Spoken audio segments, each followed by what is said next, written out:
Kisah Rumah Es di Norwegia.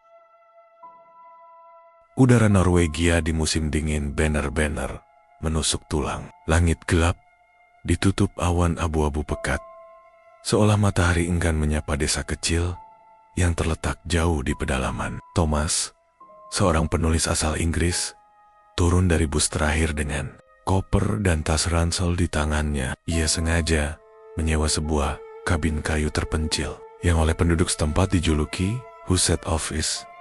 Rumah es kabin itu terletak di tengah hutan pinus, berdiri di atas tanah yang hampir selalu tertutup salju. Dari keyahan, bentuknya sederhana, hanya bangunan kayu tua dengan cerobong asap yang sudah retak. Namun ada sesuatu yang aneh. Jendela-jendelanya seakan selalu berkabut, meski tidak ada api yang menyala di dalamnya. Seorang pria tua yang mengantar Thomas berpesan singkat sebelum pergi, "Jika kau mendengar langkah di luar saat malam, Anggangen pernah membuka pintu." Lalu ia berlalu begitu saja, meninggalkan Thomas dalam kebingungan.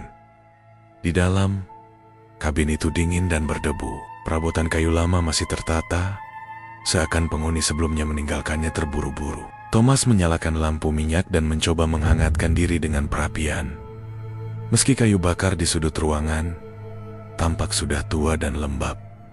Malam pertama berjalan tenang.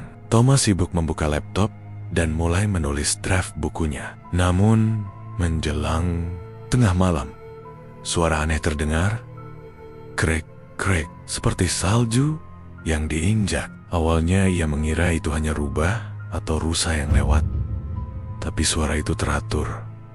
Langkah demi langkah, semakin dekat menuju pintu kabin. Thomas menahan napas. Ia teringat ucapan pria tua tadi. Dengan hati berdebar, ia mencoba mengintip dari celah jendela. Tak ada siapapun, hanya hamparan salju putih, hening, tanpa jejak. Anehnya, suara langkah itu masih terdengar tepat di depan pintu. Ia menggenggam gagang pintu, hampir tergoda untuk membukanya, tapi rasa takut menahannya. Malam itu, Thomas tidak tidur. Ia hanya duduk di kursinya, menunggu suara itu hilang. Menjelang pagi, langkah itu benar-benar berhenti. Tapi, yang membuat darahnya membeku adalah sesuatu yang ia lihat ketika akhirnya memberanikan diri membuka pintu. Tidak ada jejak kaki sama sekali di salju yang masih utuh. Thomas mulai sadar, kabin yang ia sewa bukan sekadar rumah tua di tengah hutan. Ada sesuatu yang tak terlihat, yang sudah menunggu sejak lama. Dan malam berikutnya, suara itu kembali terdengar.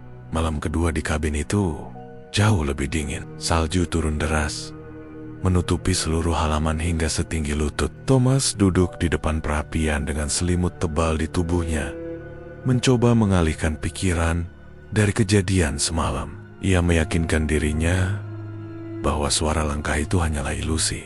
Mungkin ia terlalu lelah setelah perjalanan panjang. Namun ketika jarum jam menunjuk pukul 12 malam, suara itu kembali. Krek, krek, krek. Langkah kaki di atas salju, teratur, tenang, dan kali ini terdengar berputar mengitari kabin. Thomas menelan ludah. Ia tak berani mendekati pintu. Sebagai gantinya, ia memberanikan diri melirik jendela yang menghadap ke hutan. Di balik kaca yang dipenuhi embun, samar-samar ia melihat bayangan putih berdiri di kejauhan. Bentuknya menyerupai seorang wanita. Tubuhnya kurus, rambutnya panjang terurai, dan wajahnya tidak jelas karena tertutup kabut es. Thomas tersentak mundur, tapi rasa penasarannya mengalahkan ketakutan. Ia menyeka kaca jendela dengan tangannya, mencoba melihat lebih jelas. Saat sosok wanita itu tiba-tiba berpindah lebih dekat, hanya beberapa meter dari jendela. Matanya yang pucat membeku menatap lurus ke arah Thomas. Pria itu jatuh terduduk, jantungnya berdegup kencang. Ia buru-buru menarik tirai, menutup semua celah yang ada, tapi suara langkah itu masih terdengar. Kini mengelilingi kabin lebih cepat, seolah sosok itu sedang mencari jalan masuk. Malam itu, Thomas tak bisa menulis apapun. Ia hanya duduk di kursinya, memeluk selimut, menunggu suara itu hilang. Ketika pagi datang, ia mencoba mencari jejak di luar. Anehnya, sama seperti malam sebelumnya, salju tetap utuh tanpa bekas pijakan kaki. Tapi ada sesuatu yang membuatnya semakin merinding. Di jendela tempat ia melihat sosok wanita itu, kini terdapat bekas telapak tangan yang membeku di permukaan kaca. Bekas itu jelas-jelas berasal dari luar, seakan seseorang benar-benar menempelkan tangannya di sana semalaman. Thomas mulai bertanya-tanya, siapa sebenarnya wanita itu dan mengapa ia terus mengitari kabin setiap malam. Namun, pertanyaan itu tak sempat ia jawab, karena malam berikutnya, sesuatu yang lebih mengerikan terjadi. Malam ketiga di kabin terasa lebih menyesakkan. Thomas menutup semua tirai, menyalakan setiap lampu minyak, dan bahkan menaruh kursi, menahan pintu. Ia mencoba meyakinkan dirinya bahwa cahaya bisa mengusir kegelapan, tapi jauh di dalam hati ia tahu itu takkan membantu. Ketika jarum jam mendekati tengah malam, suara langkah itu datang lagi. Krek, krek, krek. Kini bukan hanya satu, melainkan terdengar seperti dua pasang kaki yang berjalan bersamaan. Thomas membeku. Ia center berniat tak akan mendekat ke jendela.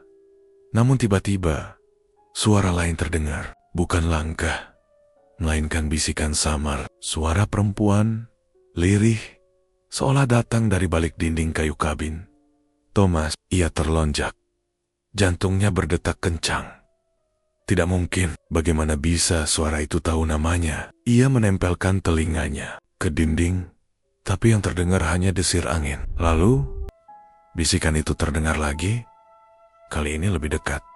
Buka pintunya, tangannya gemetar. Ia menatap gagang pintu yang bergetar pelan, seolah ada seseorang dari luar yang mencoba masuk. Thomas mundur perlahan, berusaha menahan ketakutannya. Namun saat ia berbalik, ia hampir menjerit.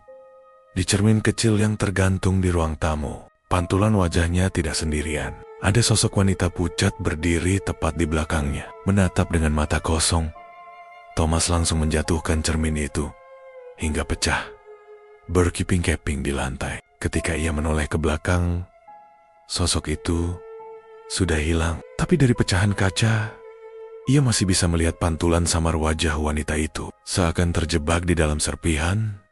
Malam itu, Thomas akhirnya tertidur.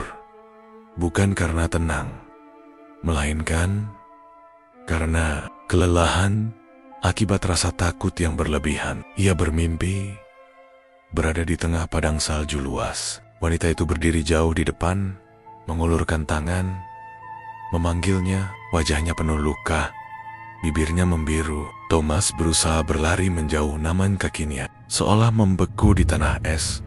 Ketika ia terbangun, peluh dingin membasahi tubuhnya. Ia menoleh ke jendela, dan darahnya seakan berhenti mengalir. Di sana, di balik kaca yang beku, wanita itu berdiri lagi lebih dekat dari sebelumnya. Matanya memantulkan cahaya lampu minyak dari dalam kabin. Thomas mulai sadar, sosok itu bukan sekadar pengganggu. Ia sedang menunggu sesuatu, atau mungkin menunggunya untuk ikut bersama. Dan malam berikutnya, pintu kabin itu tidak hanya diketuk, tapi diguncang dengan keras. Malam keempat, badai salju turun begitu deras, hingga kabin seolah terkubur dalam putih. Angin berteriak melawan dinding kayu, sementara suara dug, dug, dug mengguncang pintu depan. Kali ini bukan hanya langkah atau bisikan, melainkan hentakan yang membuat engsel pintu bergetar.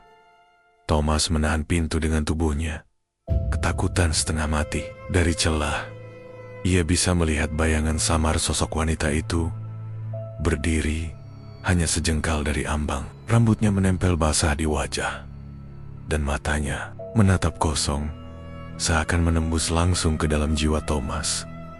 "Biarkan aku masuk." Suara itu terdengar jelas, dingin, dan menyeramkan.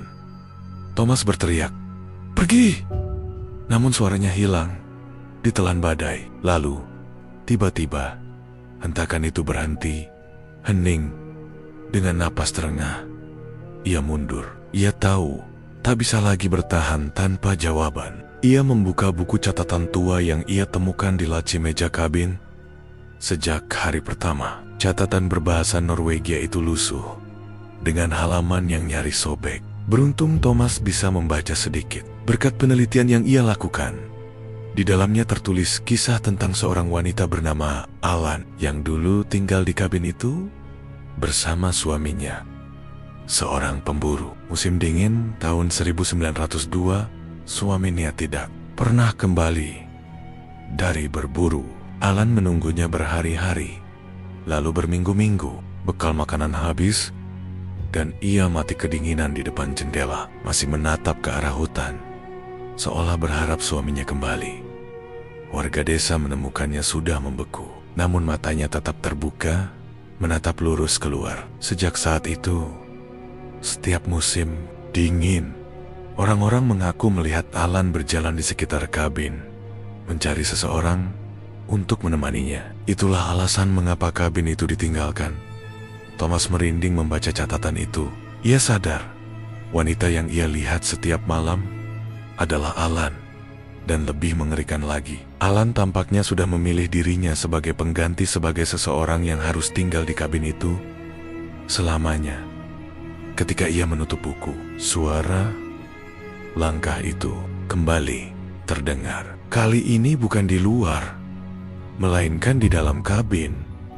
Tepat di belakangnya, Thomas berbalik dengan gemetar, dan dari kegelapan ruang tamu, sosok wanita itu perlahan muncul. Tubuhnya membeku, wajahnya pucat, dan bibirnya berbisik, "Kau kembali." Thomas mundur perlahan, tubuhnya gemetar ketika sosok Alan muncul dari kegelapan ruang tamu. Mata wanita itu membeku, seakan seluruh cahaya hidup sudah direnggut oleh dingin yang abadi. Suhu kabin mendadak turun drastis. Napas Thomas keluar sebagai uap tipis. Meski perapian masih menyala, Alan, bisiknya lirih, entah kepada dirinya sendiri atau kepada sosok itu. Wanita itu mengulurkan tangannya, jari-jarinya kaku dan berwarna kebiruan, seakan es mengalir di bawah kulitnya. Thomas ingin berlari, namun kakinya terasa seberat batu. Ia hanya bisa menatap saat Alan semakin dekat. Langkahnya tanpa suara di lantai kayu yang berderit. Saat jarak mereka tinggal 1 meter, tiba-tiba semua lampu minyak padam serentak. Gelap gulita menelan kabin. Dalam kegelapan, Thomas mendengar bisikan. "Aku tidak ingin sendirian lagi," ia menjerit, berusaha menyalakan kembali senter di tangannya. Saat cahaya akhirnya menyala, ia melihat sesuatu yang membuat darahnya membeku. Seluruh dinding kabin kini dipenuhi bekas telapak tangan membeku, seakan puluhan, bahkan ratusan orang pernah berusaha keluar dari tempat itu, namun gagal. Thomas menoleh kembali ke arah Alan dan ia sudah berdiri tepat di depannya. Wajahnya pucat, hanya beberapa sentimeter dari wajah Thomas. Matanya kosong, tapi ada air mata es yang mengalir di pipinya. Senter di tangan Thomas jatuh, ruangan bergetar. Suara angin menderu, dan pintu kabin terbuka dengan sendirinya, menampilkan badai salju pekat di luar. Ellen menggenggam tangan Thomas. Sentuhan itu dingin, menusuk, membuat jantungnya berdegup liar. Sekejap kemudian, semuanya hening. Keesokan paginya, badai reda. Seorang penduduk desa yang kebetulan melintas menemukan kabin itu terbuka. Di dalam, laptop Thomas masih menyala, dengan halaman terakhir tulisannya yang belum selesai. Namun, kabin kosong, tidak ada jejak kaki yang menuju keluar. Hanya satu hal yang aneh. Di jendela, terdapat 2 bekas telapak tangan yang membeku, berdampingan, seakan milik Alan dan Thomas. Sejak hari itu, penduduk desa kembali mendengar langkah-langkah aneh. Dan cerita pun tamat.